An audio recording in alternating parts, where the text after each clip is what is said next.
je vais vous parler essentiellement du réglage pour faire les plus belles images possibles. Je pense qu'aujourd'hui, quand on effectue un bloc, quel qu'il soit, piquer, c'est abordable par n'importe qui. Je dirais même que c'est relativement facile.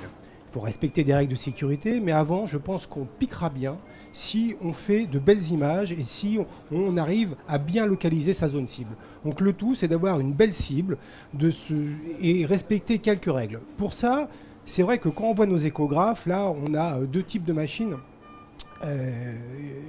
que je vous présente, des machines donc on a plusieurs boutons avec un clavier et puis d'autres avec une machine avec un clavier tactile. Donc il y a déjà des pré-réglages qui sont rentrés, donc on abordera ça après, mais là je vais revenir plutôt sur cette machine où il faut aller chercher les réglages. Il y a, moi je dirais, 5 réglages qu'il faut connaître, que j'appellerais des réglages de base. Et donc on va commencer tout de suite par le premier qui à mon avis est un réglage essentiel qui est avant tout la profondeur. La profondeur, c'est pareil quand on fait de la photo. Au départ, si on utilise un zoom et qu'on cherche à travailler en étant tout près de la zone cible, on aura du mal à voir, pardon, la caméra là, excusez-moi, on aura du mal à voir la zone cible et surtout les structures avoisinantes. Donc tout ce qui est artères, veines, etc. Donc on va plutôt chercher au départ à avoir un grand angle. Ma zone cible, là, on part de la carotide, on va un petit peu en arrière, on tombe ici sur le défilé interscalénique. Ici, vous avez les racines qui sont ici. Vous voyez, j'ai une échelle qui est sur le côté. Je vais prendre ma petite flèche pour bien vous montrer. Vous avez l'échelle qui est en centimètres. Et donc, au départ, je commence avec quelque chose, avec un grand angle. Et une fois que j'ai repéré ma racine, là, vous voyez, elle est en plein milieu de l'écran, elle est à 1,5 cm. À ce moment-là, je peux commencer à me rapprocher. Ma zone cible, elle sera bien placée si elle se trouve plutôt dans la moitié de l'écran, donc toujours centrée par rapport à la ligne médiane, et sinon c'est dans la moitié de l'écran, ou alors c'est la jonction tiers moyenne, tiers distale. Là, Thierry, tes profondeurs, elles varient en fonction des sites ou mes profondeurs, elles varient en fonction des sites. Si on fait un bloc axillaire, qu'on a un sujet qui est relativement maigre, évidemment, là, je serai dans le premier centimètre. Après, si c'est un bloc sciatique poplité ou un bloc sciatique subglutéal, là, on peut aller à 3, 4, 5, des fois 6 cm. Donc là, mon premier réglage, c'est avant tout de bien positionner ma profondeur de façon à avoir mon air, je vous dis, à peu près, on peut tabler sur la moitié de l'écran. C'est déjà, en gardant un bon niveau. À peu près toujours la fréquence la plus haute pour avoir une bonne qualité. On va parler de la fréquence maintenant. Ça, c'est le premier réglage. Deuxième réglage, effectivement, comme dit Luc, c'est la fréquence. Bon, vous savez, quand on utilise des sondes d'échographie, les sondes d'échographie, elles ont une certaine fréquence et on travaille entre, aujourd'hui, on peut descendre 4-5 MHz et on peut monter jusqu'à une vingtaine de MHz. Alors aujourd'hui, les sondes linéaires qu'on a, celles que j'utilise, c'est une sonde qui va entre 8 et 12-13 MHz. Si on a des sondes matricielles, on peut monter à 15-16 MHz, ce qui nous permet de travailler vraiment dans le premier centimètre et d'avoir vraiment une qualité d'image exceptionnelle. Donc, plus la fréquence est haute, vous le savez, plus la fréquence est haute, et plus on ira voir de façon plus parfaite ce qui est dans les premiers centimètres. Par contre, tout ce qui est en profondeur, ça sera un petit peu plus difficile. Dans ta pratique? Dans ma pratique quotidienne, j'utilise, à 90%, c'est ma sonde linéaire, et je suis entre 9 et 15 MHz, mais vraiment plus souvent entre 12 et 15 MHz.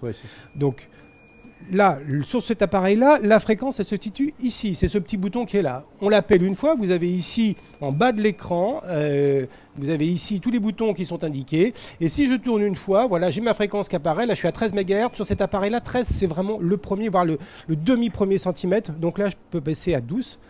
Et si on va aller voir un petit peu plus profond, au deuxième ou troisième centimètre de profondeur, je peux jouer sur ma fréquence.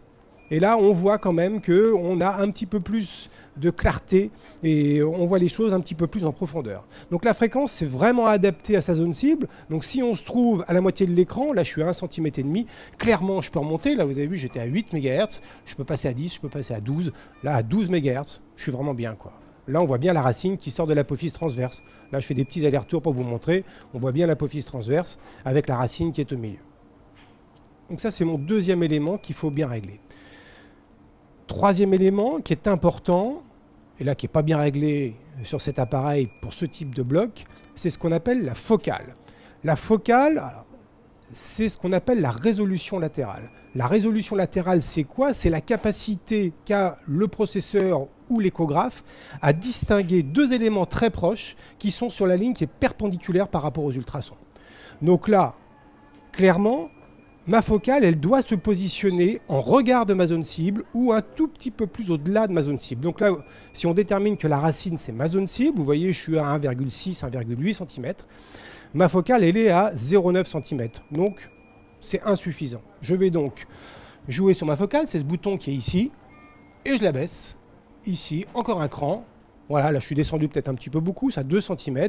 Et donc, on va avoir une meilleure focalisation. Ça veut dire quoi, une meilleure focalisation? Ça veut dire qu'à un moment donné, le faisceau des ultrasons, il va se concentrer. Il va se concentrer en regard de la zone cible. Donc là, il va se concentrer sur, voilà, au niveau des deux derniers, au niveau de l'échelle où vous avez 2 cm. C'est là que va se concentrer le faisceau des ultrasons. Et donc, ça va donner et ça va apporter plus d'informations.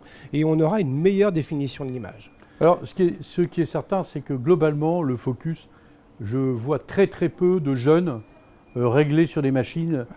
C'est un oubli vrai, complet. Il règle la profondeur parce qu'il voit bien l'intérêt. Alors, le focus, c'est souvent par méconnaissance, mais aussi...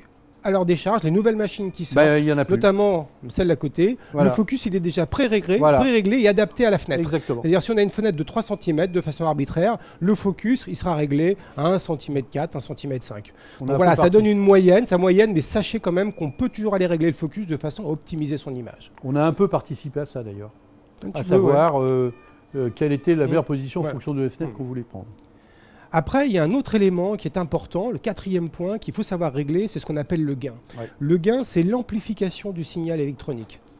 La machine, c'est une machine électronique, et donc on va amplifier ce signal, et donc on va jouer sur le gain, et ça va donner, si on l'augmente, un petit peu plus de blanc, si on le diminue, un petit peu plus de noir. Alors là, je dirais que ça va dépendre un petit peu de son œil. Chacun a un œil différent, une appréciation personnelle de l'image. Et on n'est pas tous équivalents à ce niveau-là. Donc il faut vraiment le régler à son œil. Et il y a, voilà, c'est ce bouton-là. Et après, si on a toujours un petit peu de difficulté aussi, on l'oublie, il y a un bouton qui est tout à fait simple. Et ça, pareil, je ne le vois pas assez souvent mis.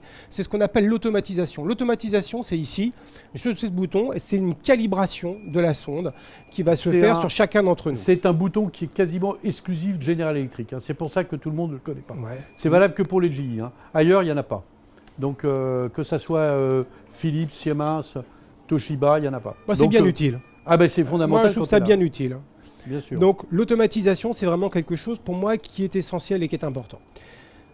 5e élément qui est important, et là encore plus quand on fait ce bloc-là, c'est le côté Doppler couleur ou Doppler énergie. Parce que là, vous voyez bien que la racine, c'est un rond noir, et bon, vous savez tous, un rond noir, ça peut très bien être un vaisseau, une artère, une veine. Ce qui me permet de différencier, parce que là, on ne sait pas si c'est un vaisseau ou si c'est un nerf. Ce qui me permet de différencier le nerf du vaisseau, c'est d'utiliser soit le Doppler couleur, soit le Doppler énergie. Le Doppler couleur, vous avez ici ce petit bouton, Color, on appuie, vous avez une boîte couleur qui arrive ici, et je le déplace avec le trackball. Je peux régler ici ma boîte couleur. Là, elle est bien adaptée. Je peux la déplacer surtout avec le trackball. Et là, je vais aller un petit peu plus sur la jugulaire et sur la carotide. Et vous voyez que ça se remplit. Et donc, c'est bien un vaisseau ici. Et que ma racine, c'est bien une racine, ici. Voilà. Vous voyez le rond noir ici qui sort de l'apophyse transverse. Ça, c'est bien une racine. Ça, c'est mon premier Doppler couleur. Vous avez l'autre qui est le Doppler énergie, ici. Le Doppler énergie, il n'est pas très bien réglé celui-là parce que ça bave. Voilà. Hop, on va baisser un peu l'intensité.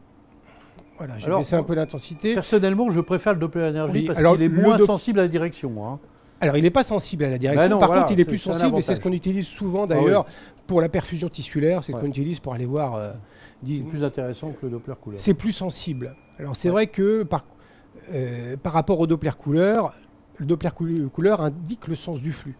Puisque quand le flux va vers la sonde, soit rouge, quand ça s'éloigne, c'est en bleu. Mais bon, dans notre pratique d'anesthésiste, dans le loco-régionaliste, on n'en a pas besoin. Et moi, c'est vrai que je préfère l'utilisation, dans ce cas-là, du Doppler énergie. Donc voilà mes 5 petits boutons qui permettent même d'avoir une image de qualité. Donc par rapport à la première image et l'image qu'on a maintenant, je vais repasser en mode B. Ici, vous voyez, on a une image, à mon sens, qui est plus contrastée, qui est bien visible.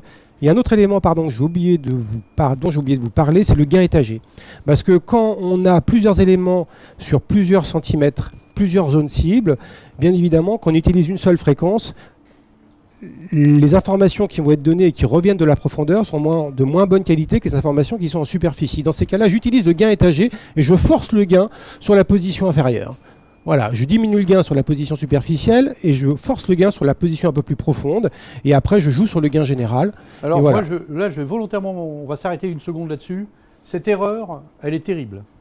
Parce que si vous tombez sur un tripoteur de gain étagé, vous vous trouvez, vous, à repartir avec des résultats totalement faussés, ce que j'ai déjà vu plusieurs fois chez des confrères qui disent mais je comprends pas, on voit pas bien, tout simplement parce que le gain étagé a été hyper forcé, et t'as beau régler le gain, tu t'en sors pas. Il y a le gain étagé, puis de temps en temps, il y a aussi le matin, on se retrouve, si on peut juste faire un petit zoom là sur l'écran, dans des positions comme ça. C'est ça que je te dis. Et là, on regarde pas, et puis on fait, qu'est-ce qui se passe? Qui c'est qui m'a tout déréglé? Je vois rien. Regardez votre gain étagé, et si vous avez un doute, vous mettez tout au milieu.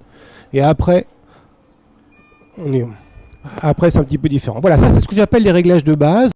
Il y a des réglages advanced, mais qu'on verra plus tard, c'est ça ?